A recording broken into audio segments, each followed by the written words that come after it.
To start with, I was just a completely unremarkable janitor. The only thing special about me was that I could hear the background music and the internal commentary in people's heads. Later, I accidentally helped an intern who was about to be fired, allowing her to intercept a multi-million-dollar contractor boss was planning to steal. In the end, the whole company thought I was some sort of undercover genius, and the CEO treated me like his own son. But honestly, I just wanted to mop the floors in peace. My name is Frank Miller, and I'm a custodian. I work at Apex Global on the top floor of a downtown Manhattan skyscraper. The pay is $3,000 a month, weekends off, full benefits. I am satisfied. My only annoyance is that I can hear the voices in people's hearts. I didn't ask for this ability, it just showed up. I can't turn it off, I can't mute it. It's like a cheap surround sound system playing 24 hours a day. Take right now, for instance. I was mopping the floor while a symphony played in my ears. In front of me, the project director, Marcus Vance, a greasy, overweight man with a terrible comb-over, was speaking earnestly to the intern, Emily Clark. Emily, look, your proposal. The idea is there, but it's too immature. You haven't considered the market realities at all. While his mouth said that, his mind was belting out an aria. Ha! This little girl's core concept is brilliant. With a few tweaks and some repackaging, all the credit will go to my idiot nephew. Perfect. The mop in my hand paused. Here we go again. The classic corporate drama of the old guard bullying the rookie. The girl, Emily, was petite, wearing thick-rimmed glasses. She stood with her head down, gripping the hem of her jacket, so nervous she could barely speak. Mr. Vance, I really think this plan is feasible. I've researched the data. But inside, she was screaming, you just don't understand it. That data model is the industry standard. You dinosaur. You hack. You just want to shut me down. Art, I'm so mad. I almost laughed out loud. This girl, meek on the outside, a heavyweight boxer on the inside. Marcus tapped his sausage-like fingers on the desk, wearing a look that said, I'm doing this for your own good. Experience, Emily. What you lack is experience. Tell you what, leave the proposal with me. I'll have Kyle mentor you. Kyle was his nephew, a talent, with bleached hair who clocked in late and napped during meetings.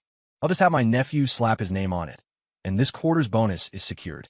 As for this girl, once her internship is up, I'll boot her. Save myself the trouble. Marcus's inner voice was as clear as thunder. Emily's eyes turned red instantly, but she didn't say anything.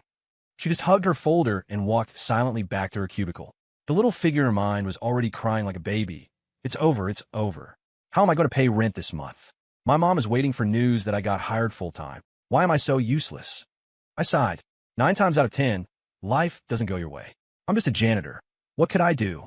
I just wanted to finish mopping this section quietly and go to the cafeteria for a meatball sub. I picked up my bucket and meandered past Marcus's office. He was slamming Emily's proposal onto his nephew, Kyle Benson's desk.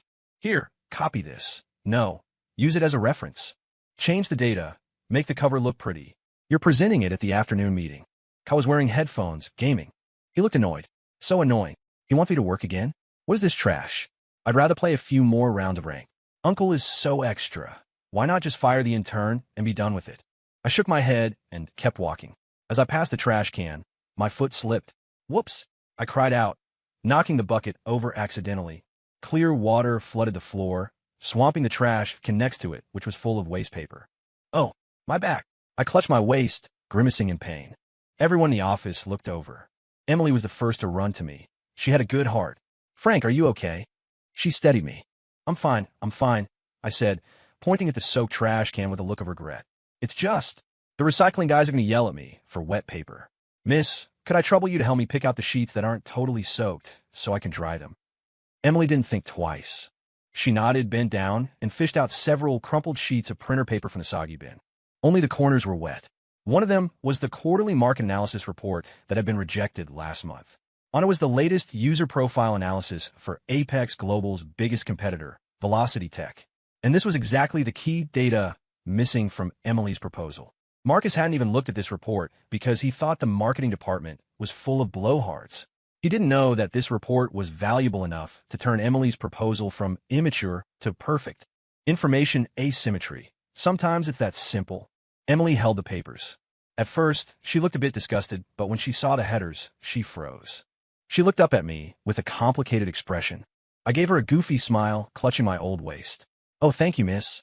You're a good person. She didn't speak, but the little person in her heart stopped crying. Instead, her mind filled with question marks and exclamation points. This is Velocity's user data? Why is it here? Is this fate? No, wait. This janitor, did he do it on purpose? Impossible. Hey, don't overthink it, girl. I'm just a poor janitor who slipped. 2 o'clock in the afternoon. Department meeting. Marcus sat at the head of the table, beaming. His nephew Kyle stood nervously by the projector like a schoolboy, ready to report on his plan. Ahem. Marcus cleared his throat. Today, Kyle will share our department's latest project concept regarding the Gen Z initiative. Kyle stammered through the PowerPoint. The content was almost exactly Emily's proposal, just wrapped in a flashy shell. I was wearing gloves, wiping the dust off a potted plant in the corner of the conference room, pretending to be part of the foliage. What is this stuff? Why don't I understand a word of it? If I'd known, I wouldn't have stayed up all night gaming. Kyle's inner voice was full of regret. Idiot. I told you to use it as a reference, not copy it word for word. You didn't even change the data. What if someone asked questions? Thank God I already deleted that intern's original file. Dead men tell no tales. Marcus was cursing internally, but his face maintained an approving smile. The other colleagues in the room had their own calculations. Nepotism again. He clearly didn't write this. Marcus looks disgusting when he gloats. Not my business. I'm not getting a bonus anyway. Hurry up, I need to pick up my kids. Just as Kyle reached the core creative section, there was a knock at the door. Emily walked in, clutching a laptop. She looked like a different person from this morning. Her hair was neatly combed, her heavy glasses were gone, and the timidity in her eyes was replaced by a burn-the-boats determination. Marcus's face darkened instantly. Emily Clark? What are you doing here? We are in an important meeting. Interns shouldn't interrupt. What is this girl doing? Mutiny? Emily ignored him. She walked straight to the conference table and bowed deeply. Executives, colleagues, I apologize for the interruption, but I must state that the Gen Z initiative, Mr. Benson is presenting, the core creative and most of the content was plagiarized from the proposal I submitted this morning. The room went into an uproar. Kyle's face turned beet red. You're talking nonsense. I thought of this myself. Holy crap. How does she dare? Uncle, save me. Marcus slammed the table and stood up, pointing at Emily. Emily, watch your mouth. You're just an intern. What proof do you have that the plan is yours? I can see you don't want to be hired full-time. It was a naked threat. But Emily was neither humble nor arrogant. She opened her laptop and connected it to the projector. Her proposal appeared on the screen. Compared to Kyle's flashy PPT, her version looked plain, but the logic was clear and layered. Most importantly, on the data analysis page, she had added the core data from the report she picked out of the trash. My proposal not only has a complete creative concept, but also detailed data support, specifically regarding the user churn analysis of our competitor, Velocity Tech. This part is unique to my proposal. She looked at Kyle, her gaze burning. Mr. Benson, could you please explain the specific meaning of the concept social currency for Gen Z mentioned in your plan? Or could you explain why your conclusion is the exact opposite of mine, which includes competitor data analysis? Kyle was tongue-tied, sweating profusely. Social currency? What is that? Can buy skins? It's over, I'm gonna get busted. The conference room was dead silent. Everyone's eyes shifted from Kyle to Marcus. Marcus's face went from red to purple, then purple to black. A wonderful display. He never expected Emily to not only dare to confront them, but to produce an upgraded version of the plan. Where the hell did she get that competitor data? His mind was in turmoil, but his mouth kept bluffing. Total nonsense. This is just grandstanding. This is slander. I'm reporting this to HR to have you fired immediately. I have to get rid of her. Otherwise, where do I put my face? Damn it. How did this little girl suddenly get so tough? Is someone coaching her from the shadows? His eyes swept the room and finally landed on me. I was diligently wiping the leaf of a clivia plant, focused as if the future of humanity depended on that leaf. He frowned, then shook the ridiculous thought from his head. A janitor? Impossible. It must be a coincidence. Just then, the conference room doors were pushed open again. This time, it was the founder of Apex Global, the legendary big boss, Arthur Sterling. A man in his 50s, wearing a sharp three-piece suit, with an aura strong enough to drop the room temperature by 5 degrees. 2 expressionless assistants followed him. I just arrived, and I hear someone wants to fire my employee. Sterling's voice wasn't loud, but everyone in the room shivered. The fat on Marcus's face trembled, and he immediately put on a sycophantic smile, rushing forward. Mr. Sterling, what brings you here? It's a small matter, just a small matter. An unruly intern causing trouble. Sterling didn't look at him. His gaze went straight to the projector screen, to the proposal with the competitor data. Inside, he had only one cold thought. Velocity's user data? Interesting. Sterling's appearance was like a boulder crashing into a pond. The atmosphere in the room solidified. Cold sweat trickled down Marcus's forehead. He had only one thought. Crap. Why is the big boss involved? He hates internal fighting and plagiarism the most. Am I going to go down today? Sterling ignored Marcus's fawning. He walked to the table, pointed at the proposal on the screen, and asked Emily, "You wrote this?" His voice was calm, betraying no emotion. Emily nodded nervously. Yes, mister. Sterling, this girl has guts. Not bad. Sterling's inner voice surprised me. What's your name? Emily Clark. Good. Sterling nodded, then turned to the pale-faced Kyle. And you? What do you have to say? Kyle's legs went soft. He looked tremblingly at his Uncle Marcus. Marcus hurriedly tried to smooth things over. Mr. Sterling, Kyle is young. Maybe when he was referencing materials, he didn't grasp the boundaries. Young people, they need chances. Idiot. Useless. You only know to look at me when it hits the fan. I'm losing so much face. I have to save him. If he gets fired, my sister will skin me alive. Marcus's internal screaming was practically hoarse. Sterling's lips curled into a cold arc. Referencing? To me, it looks like Control plus C, then Control plus V. He picked up the two printed proposals from the table. Marcus, you're the project director. Explain to me why the similarity between these two plans exceeds 90%. And this one, he held up Emily's, is clearly deeper than the other. Who do you think referenced him? Marcus's sweat had soaked through the back of his shirt. He knew this couldn't end well, but he wanted to make one last struggle. Mr. Sterling, there must be a misunderstanding. Emily is just an intern. How could she access core data regarding Velocity Tech? We haven't even received that data internally. The source of her data is problematic. I suspect she stole company secrets. Yes, counter accuse. As long as I prove her data source is illegal, she loses. I'm a genius. Marcus felt a burst of secret joy at his quick wit. This move was indeed vicious. If Emily couldn't explain the source, it wouldn't be plagiarism anymore. It would be corporate espionage. Everyone's eyes focused on Emily. The girl's face went pale again, and she subconsciously clenched her fists. She couldn't say she got the data from the trash. Can the janitor accidentally soaked? Could she? Who would believe that? What do I do? What do I do? What should I say? Am I really going to be fired? Her inner voice was full of despair. I sighed, picked up my rag, and slowly walked to the trash to clean up the mess. As I tidied up, I muttered to myself, loud enough for everyone in the room to hear. Man, young people these days really don't cherish things. Throwing away such important data reports just like that. I fished a few more sheets out of the wet waste paper, shaking the water off them regretfully. Isn't this the marketing department's report from last month? I remember they got yelled at after the meeting, told the report was useless. I watched their supervisor throw it into the shredder. Oh no, into this to be destroyed bin. I emphasized the words to be destroyed.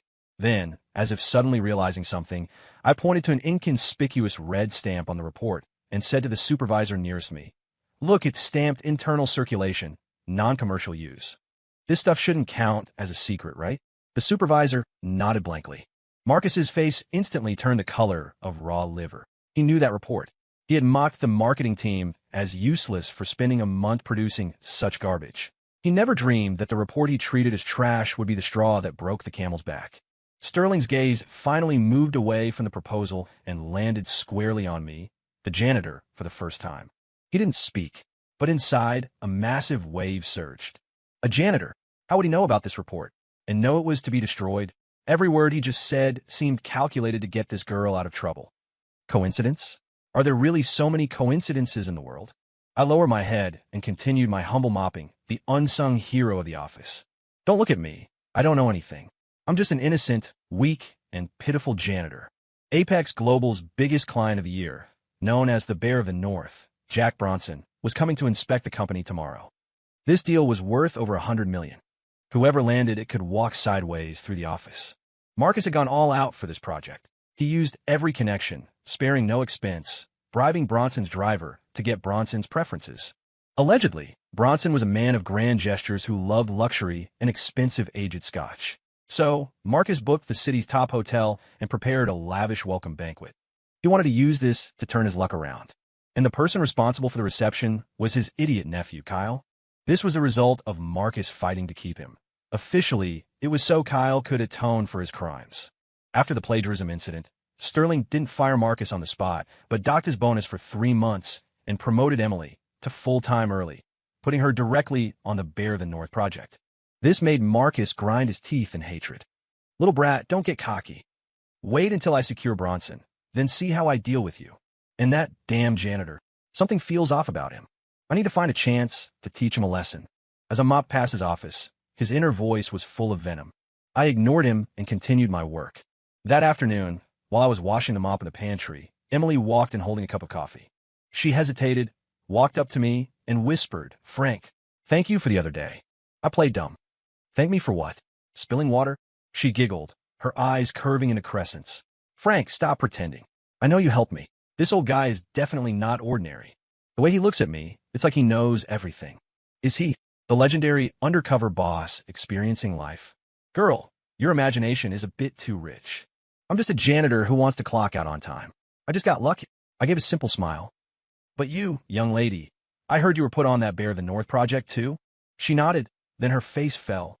"Yeah, but Marcus won't let me touch the core work. He just makes me print files and order takeout. He handled the reception plan himself." I looked at it. It's just a pile of extravagance. I feel like something's wrong. The files say Bronson came from humble beginnings and is self-made. Would a guy like that really like wasteful luxury? I'm so panicked. If this gets messed up, the company loses big. Her worry wasn't unreasonable. Just then, a strange, booming voice crashed into my brain. Damn it, these bastards want to drown me in scotch again. I'm allergic to alcohol. 1 drop knocks me out. Are they trying to kill me here? In that top-tier hotel, it smells like pure formaldehyde. The air isn't even as good as the fish pond back in my hometown. If they pull this stunt again, the contract is off the table. This inner voice was full of irritability and impatience. I paused. The only person in the entire Apex Global building who could have these thoughts, besides the incoming Bear of the North, Jack Bronson, was nobody. But he should still be thousands of miles away in the north. How is his voice transmitting here? Did my ability upgrade? Remote reception. I didn't have time to dwell on it. A more important piece of information grabbed me. Alcohol allergy. Hates the smell of formaldehyde. Likes fish ponds. This was the complete opposite of the intel Marcus had bought. If they went with Marcus's plan, tomorrow's cooperation would fail 100%. And judging by the resentment in Bronson's thoughts, Apex Global would likely be blacklisted forever. I looked at the worried Emily beside me and sighed. Oh, my damn misplaced kindness. I put down the mop and leaned mysteriously close to Emily. Hey, kid, let me tell you a secret, but don't tell anyone. What? Back in my hometown, there's a reservoir. The fish there are huge and fat. The black carp especially. Standing up, they're taller than a person. Cooked in a simple farmhouse stew, that taste. TSK, TSK. I smacked my lips as I spoke, as if savoring some heavenly delicacy. Emily looked blank. Frank, why are you telling me this? Just making conversation. I patted her shoulder. Sometimes the more important the guest, the more they like simple things. After eating delicacies from mountains and seas, occasionally tasting a farm meal is the real surprise. Don't you think? With that, I picked up my mop and walked away, acting like the unsung hero, leaving Emily alone in the pantry, staring at her coffee. The little person in her heart started spinning frantically. Farm meal? Reservoir? Surprise? What does Frank mean? Is he hinting at something? Does Bronson not like luxury, but prefers fishing? Oh my God, how is that possible? Is Marcus's intel fake? What do I do? Do I trust Marcus or trust a janitor? Girl, this isn't a multiple choice question. It's all up to your intuition. The next morning at 10 o'clock, the atmosphere in the Apex Global Conference Room was tense enough to wring water from. Sterling sat at the head, his face dark as water. Marcus stood beside him, looking like a defeated rooster, head drooping. Just half an hour ago, bad news arrived. Kyle, who was in charge of picking up Bronson, had food poisoning, vomiting and diarrhea, taken away by an ambulance. What was worse, he had saved all the hotel reservations and car arrangement confirmations on his personal phone, which was now turned off. Bronson's plane was landing in an hour. There was no time to rearrange everything. Idiots. A bunch of idiots. Sterling finally exploded, slamming his cup onto the table. $100 million project, and this is how you handle it? Marcus, this is your atonement? A bunch of useless idiots. dropping the ball at the critical moment. If anything goes wrong with Bronson, you're all fired. Sterling's inner voice was suppressed rage. Marcus was sweating like rain, trembling as he said, "Mr. Sterling, I'll think of something immediately. I'll go pick him up myself." "You go? Do you know which hotel Bronson is staying at? Do you know which car to use? Do you know where the banquet is?" Sterling fired a string of questions that left Marcus speechless. "How would I know? That idiot nephew didn't tell me anything. I'm dead."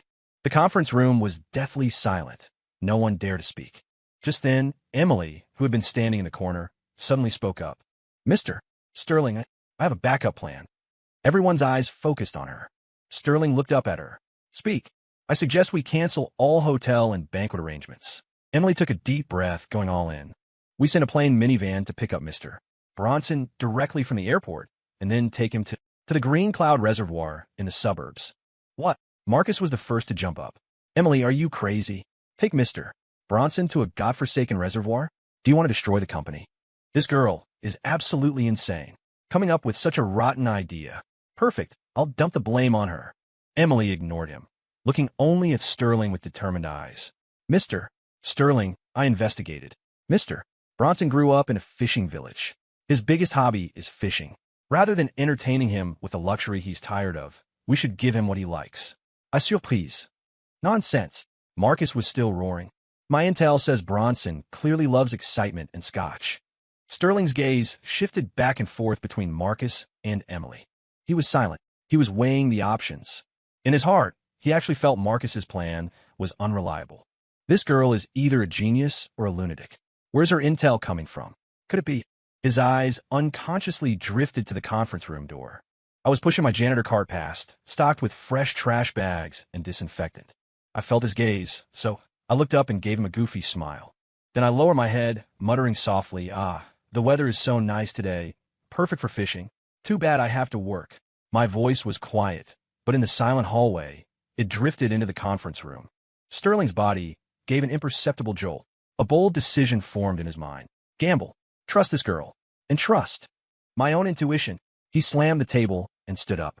"Do as Emily says," he told his assistant. "Arrange a minivan immediately. Notify Green Cloud Reservoir to clear the area. Highest priority. Get their best fishing gear and freshest ingredients ready." Then he pointed at Emily. "You, come with me to the airport." Marcus was completely dumbfounded. Crazy. They're all crazy.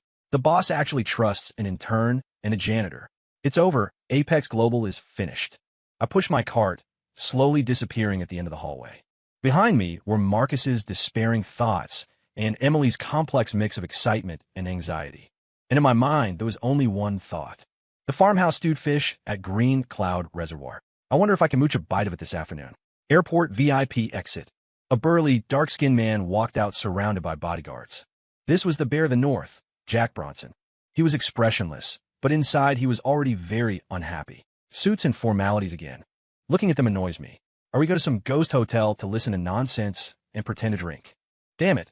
I'd rather watch fishing videos in my office. He was ready to turn around and leave. However, the group from Apex Global greeting him made him pause. No flowers, no banners. Just an old man in a tailored suit, Sterling, and a capable-looking young woman, Emily. Behind them sat a plain Buick minivan. "Mr. Bronson, welcome." Sterling extended his hand proactively. "I'm Arthur Sterling of Apex Global." Bronson shook his hand, internally surprised. "Arthur Sterling? The boss of Apex? He came personally? Interesting. But this setup is too shabby, isn't it?" Sterling seemed not to see the doubt in his eyes and smiled. "Mr. Bronson, knowing you dislike pretentious displays, we arranged a special program for you today. I hope you like it." Saying this, he gestured towards the car. The door opened, and Bronson saw a brand new, top-of-the-line set of fishing gear on the seat. Bronson's eyes lit up instantly. He was a fishing fanatic. He recognized the value of the gear at a glance. But he cared more about the thought behind it. A Daiwa Moon limited edition. How did I know I wanted this? The frost on his face melted a little. "Sterling, this is..." "Mr. Bronson, I know you're an expert," Sterling smiled. "I heard Green Cloud Reservoir has been yielding some big ones lately. I thought, rather than wasting time at a dinner table, why don't we go to the water? We can cast a few lines and talk business. What do you say?" Bronson froze for a full 3 seconds. Then he slapped his thigh and laughed loudly. "Good, Sterling. You are a friend worth having. The barrage in his heart changed from complaints to ecstasy. Holy crap. God-tier arrangement. Now, this is a reception. They know I like fishing and prepared top-tier gear. This Sterling is a real character. 100 times better than those idiots who only know how to push alcohol. He strode to the car, ignoring the confused bodyguards and assistants behind him. The car drove smoothly toward the suburbs. In the car, Bronson and Sterling chatted happily about everything from fishing techniques to bait recipes, acting like long-lost brothers. Emily sat aside, nervously recording key points, her admiration for me swelling like a rushing river. Frank, you are my god. How did you calculate this? Were you really? An hour later, Green Cloud Reservoir. Beautiful scenery, fresh air. Bronson changed into casual clothes, held a fishing rod, and sat by the water, completely relaxed. Sterling, to be honest, this is the most comfortable day I've had in 3 years. Sterling smiled. I'm glad you like it. Nice place. Nice guy. Looks like this deal is happening. Bronson's inner voice had shifted from happening to secured. At noon, the farmhouse restaurant by the reservoir served a black carp that had just been caught. No complex cooking, just simple green onions, ginger, and garlic stewed into a pot of milky white fish soup. Bronson took a sip of the soup, his eyes narrowing in pleasure. Fresh. He drank 3 bowls in one go, then put down the bowl and wiped his mouth. Sterling, the contract is settled. Let the subordinates handle the specific terms. I have only one request. The contact person for this project must be this young lady, Emily. He pointed at Emily. Emily was overwhelmed and stood up quickly. The project Marcus had schemed so hard to get was secured by her, an intern. No, now a full-time employee, right there by the reservoir over fish soup. Sterling gave her a meaningful look and nodded. Agreed. This girl has guts and insight. Most importantly, she understands me. Much better than those bootlickers in my company. Bronson's thoughts were the highest praise for Emily. And the hero behind the scenes, me, Frank Miller, was currently squatting in the Apex Global Cafeteria, slurping a bowl of instant noodles with 2 added eggs. My phone buzzed. It was a WeChat message from Emily. A photo of the scenery at Green Cloud Reservoir and a photo of the steaming fish soup. Below was a line of text. Frank, I saved some soup for you. I'll bring it to you tonight. I smiled and typed 2 words. Thanks. Then I continued slurping my noodles, keeping a low profile. I became famous. Not on the internet, but inside Apex Global. Ever since the Bronson project was settled, I became a legend in the company. Everyone knew that the intern Emily Clark landed a $100 million deal with a bizarre fishing trip proposal. And the inspiration for this plan, rumor had it, came from me, the janitor. So, all kinds of rumors started spreading like wildfire. Some said I was Sterling's long-lost relative, here to experience life at the grassroots level. Some said I was a retired business tycoon, and sweeping floors was just my hobby. Even more ridiculous, some said I came from Shaolin Temple and had mind-reading skills to see through people's hearts. That last one was closest to the truth, but nobody believed it. Now, wherever I went, I garnered looks of awe. The admin girl who used to boss me around now proactively handed me water. Oh my God, is this the legendary sweeping monk? He looks so ordinary, but his eyes are so deep. Miss, I just haven't slept enough. The programmers who used to throw trash on the floor had just mopped, now carefully placed their empty coffee cups into the bin on my card. Can't offend the big shot. What if he gets unhappy and tells Sterling there's a bug in my code? Bro, you're overthinking it. I don't even know what C language is. The most miserable one was Marcus. Now when he saw me, it was like a mouse seeing a cat. He walked around me. His project stolen, his nephew effectively exiled to the logistics warehouse. He had become the laughingstock of the entire company. It's all this janitor. He definitely pulled some strings. Don't let me catch you slipping, or I'll kill you. His inner voice was as venomous as ever. But I didn't care. My life didn't change because of these rumors. I still push my cart every day, mopping floor by floor, cleaning windows, emptying trash. Only, the work became much smoother. Until that afternoon, I was wiping the leaves of the giant money tree in the CEO's office. Sterling suddenly stopped me. Mr. Miller. He actually called me Mr. I was flattered and quickly put down my rag. Mr. Sterling, just call me Frank. He gestured for me to sit on the genuine leather sofa opposite him, rumored to cost tens of thousands. I only dare to sit on the edge. Frank, how long have you been with the company? He poured me a cup of coffee personally. Over 3 years, Mr. Sterling. How do you find a company? It's good. The cafeteria food is nice. That was all I could come up with. Sterling smiled. But inside he was thinking, still pretending. This Frank is interesting. From Emily's proposal to Bronson's reception, which event didn't have his shadow? Who is he really? He kept a straight face and continued. Frank, what's your take on Manager Vance? This was a test. My brain spun fast. What could I say? That he's a credit-stealing, nepotistic, petty fat guy. That would be bad-mouthing someone behind their back. I'm a janitor. I can't break character. I thought for a moment and said in simple language, Manager Vance has authority. It's just, the trash in his office is a bit more than others. Especially empty supplement bottles. Sterling's hand holding the coffee cup paused in midair. He was smart. He immediately understood my meaning. Rumors of Marcus embezzling funds to buy high-end supplements have been floating around, but there was no proof. And I, a janitor, pointed this out in the most reasonable way. More trash. Supplement bottles. Ha ha ha. Brilliant. Absolutely brilliant. This Frank isn't playing dumb. He's hiding wisdom beneath foolishness. Sterling was laughing inside, though his face remained calm. Is that so? Then pay more attention in the future. The company's hygiene environment is very important. He changed the subject. Frank, what do you think is the most important thing for a company? Another lethal question. Should I say talent, innovation, management? Too bookish. I scratched my head and said, I think it's the plumbing. Sterling paused. The plumbing. Yeah, I said seriously. If the pipes get clogged, the whole building suffers. If the dirty stuff can't get out, the fresh stuff can't get in. A company should be the same, right? You got to clear out the garbage blocking the pipes so things flow smoothly. I was referring to Marcus and garbage like him. I believed Sterling would understand. Sure enough, Sterling fell silent. He looked at me for a long, long time. It was a look like he had discovered a new continent. In his mind, one word appeared repeatedly. Talent. This is a talent. A sweeping monk. A true hidden master. My Apex Global actually has such a giant Buddha hiding in it. After a long while, he stood up, walked over to me, and patted my shoulder. Frank, would you be willing to change positions? My heart skipped a beat. Mr. Sterling, are the floors not clean enough? No, he mopped very well. Sterling's expression was more serious than ever. I want to hire you as my special assistant. You don't need to do anything else, just like me, wander around the company every day. If you see anything unclean, tell me directly. I was dumbfounded. Wasn't this being an imperial inspector?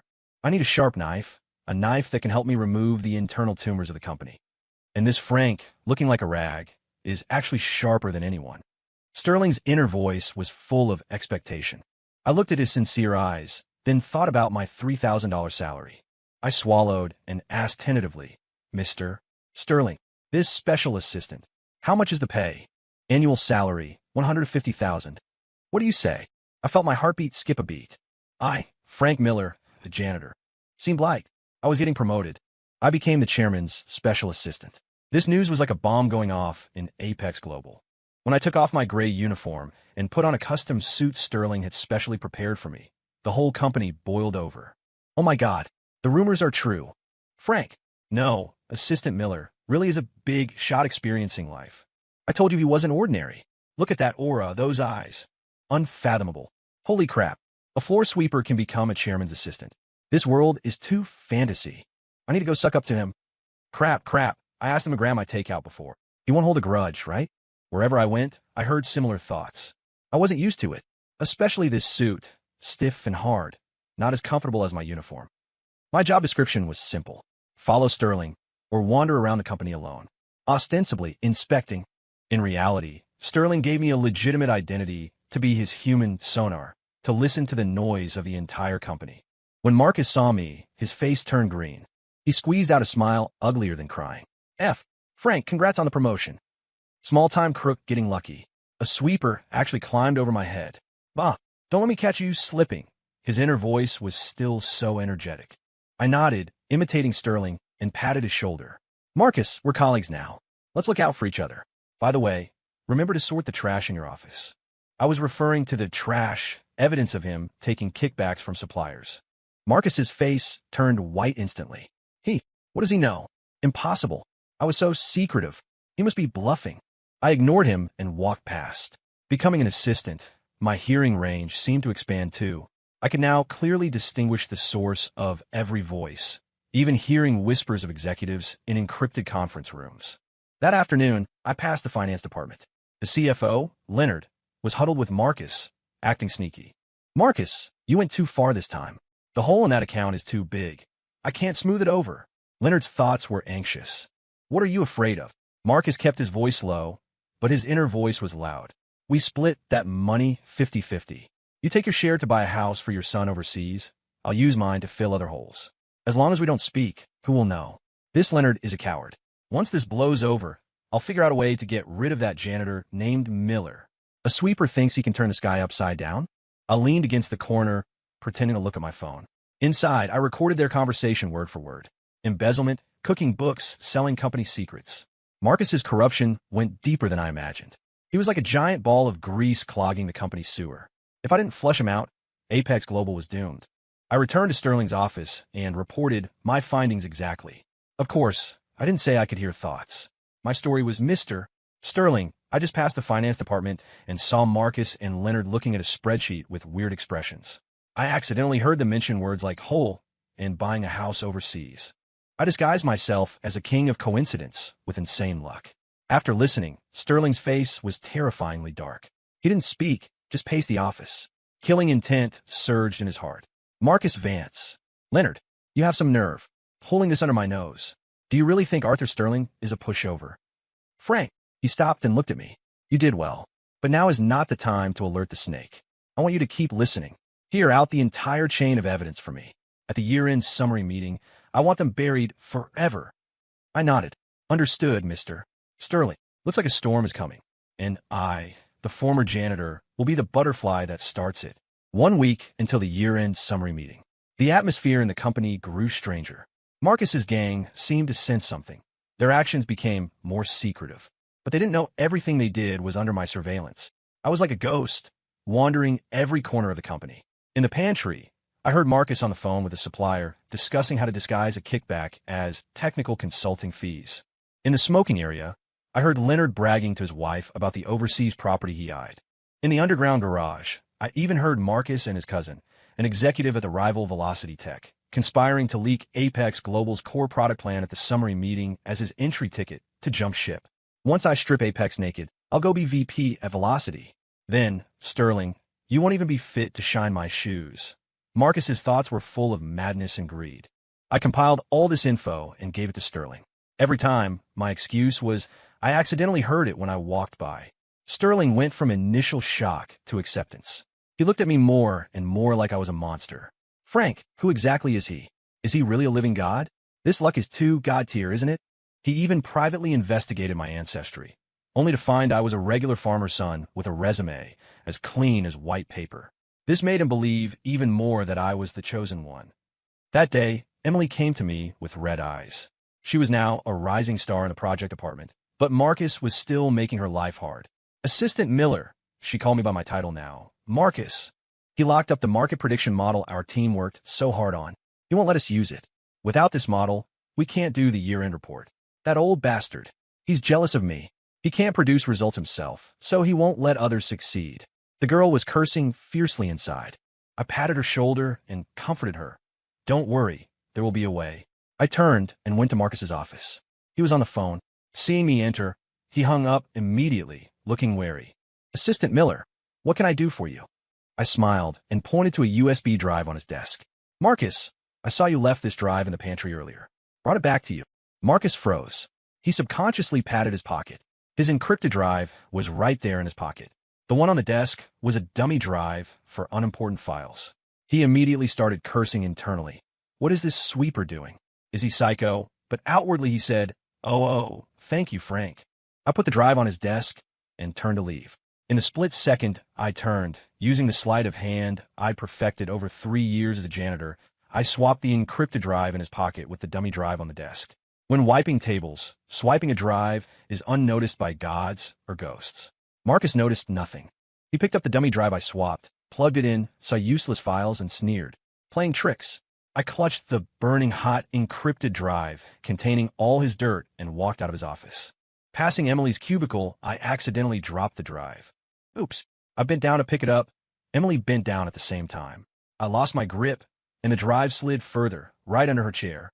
Emily, you're young, good back. Help me grab that. My old back is shot. I held my waist, looking pained. Emily didn't think much of it, crawled under the desk, picked up the drive, and handed it to me. Here, Assistant Miller. I took the drive and put it solemnly in my pocket. Thanks. I walked away. Emily returned to her seat, continuing to worry about her report. A moment later, she suddenly realized that under a keyboard, unbeknownst to her, lay an identical USB drive. She froze. She looked at the one in her hand, then remembered my slip earlier. An impossible thought rose in her mind. Could it be? Her hands trembling, she plugged the drive into her computer. Inside, not only was there her team's market prediction model, there were Marcus's corruption accounts, call recordings with suppliers, and the detailed company secrets he planned to sell to Velocity Tech. Emily covered her mouth, too shocked to speak. She watched my retreating back, the little person in her heart kneeling down to me. Assistant Miller. No, God Miller. Please accept my worship. The year-end summary meeting arrived as scheduled. All of Apex Global's top brass gathered, the atmosphere solemn. Sterling sat in the center, expressionless, but those who knew him knew this was the calm before the storm. As the special assistant, I sat behind him like an emotionless background board. The meeting began. Department heads took turns on stage. When it was Marcus's turn, he adjusted his tie and walked up, beaming. He looked full of confidence today. Today is my curtain call, Marcus Vance's rebirth. Once I throw out Apex's trump card, the VP spot at Velocity is mine. Sterling, wait to shine my shoes. His ego had inflated to the max. He opened his PPT and started his speech. The beginning was grandiose nonsense, bragging about his department's great achievements. Halfway through, he shifted gears. Of course, we must be aware of crises. We must face our competitors. For example, Velocity Tech.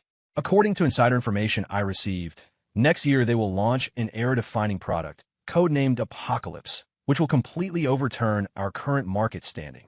He deliberately emphasized the words insider information, wearing a pained expression as if he really cared about the company. The unknowing executives in the audience started whispering. Marcus was very satisfied with the effect.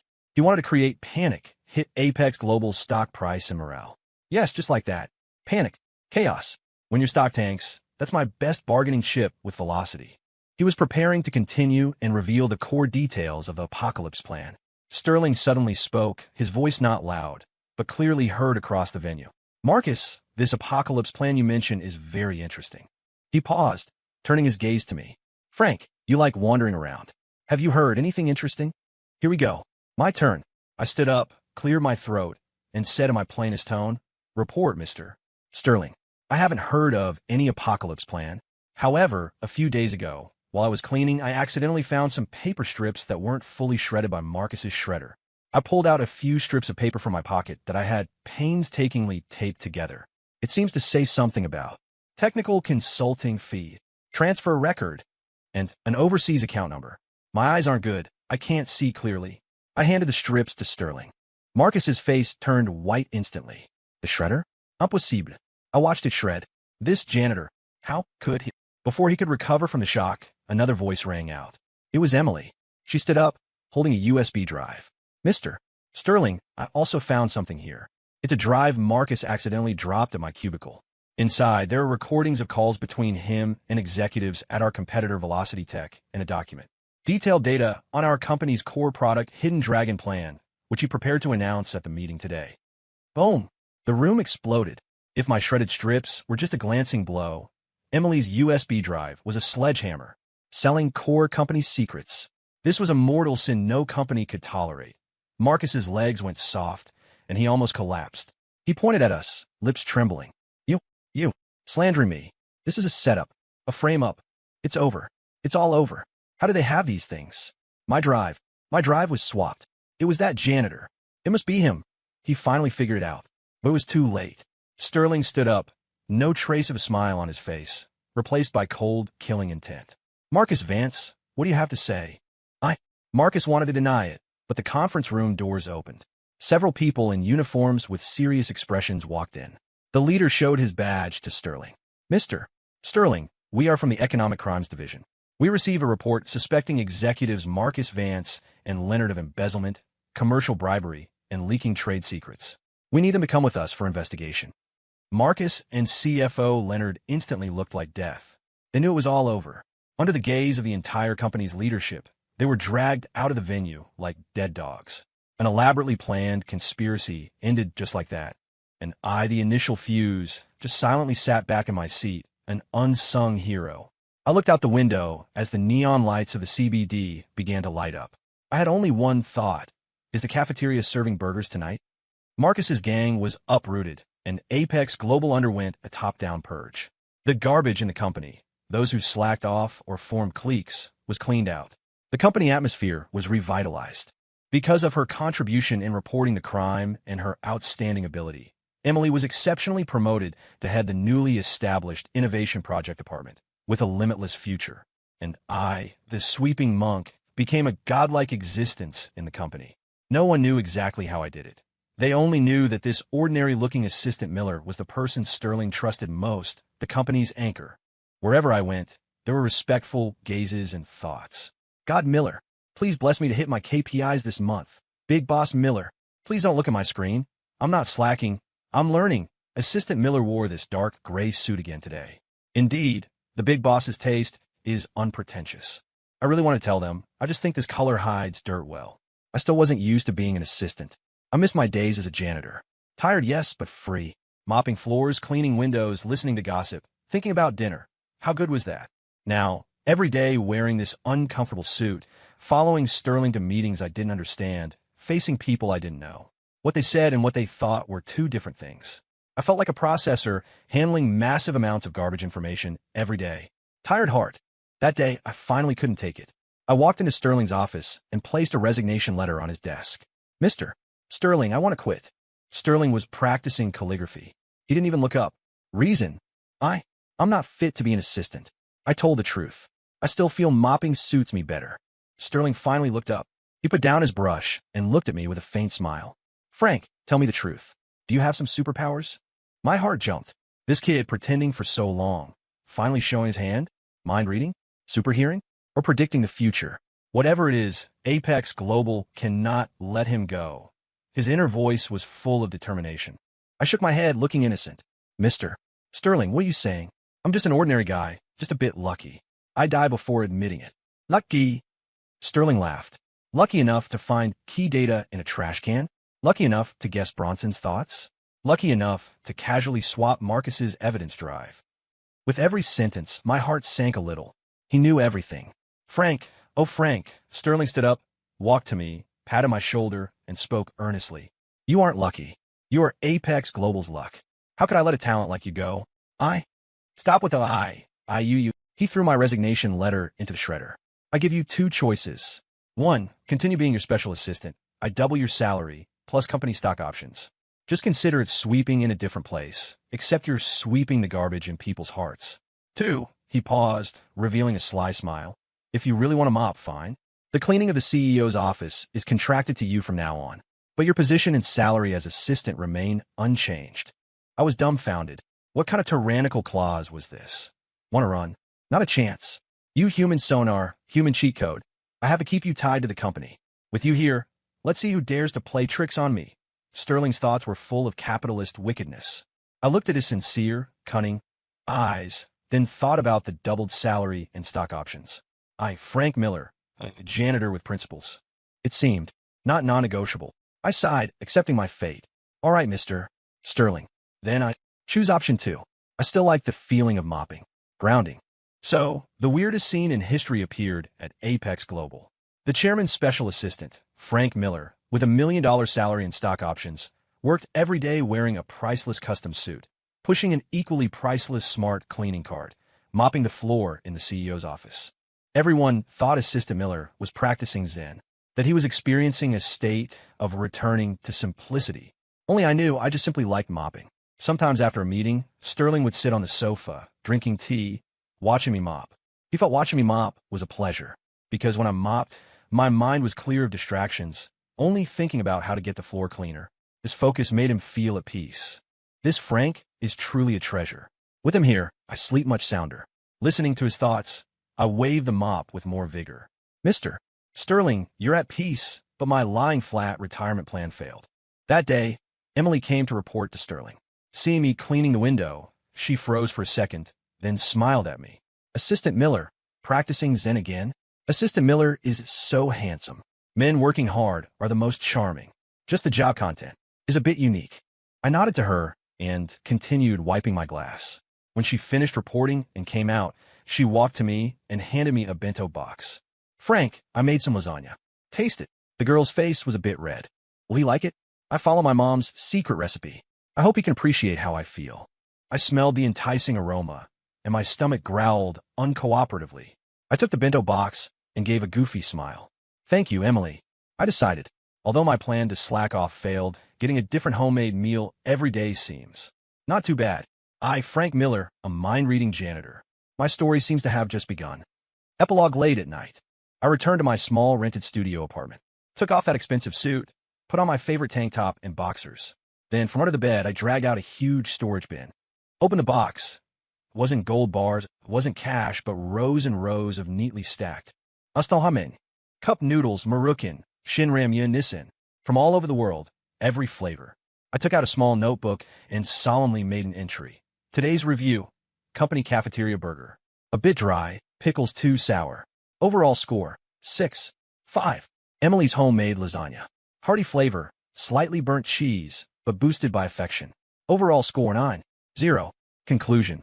Shin Ramyun Black is still the most stable. I closed the notebook, tore open a pack of ramen with satisfaction. Promotion? Raise? Pillar of the company? All fleeting clouds. My biggest dream is to eat every instant noodle in the world and write an encyclopedia of instant noodles. This is Frank Miller's true ambition, story complete.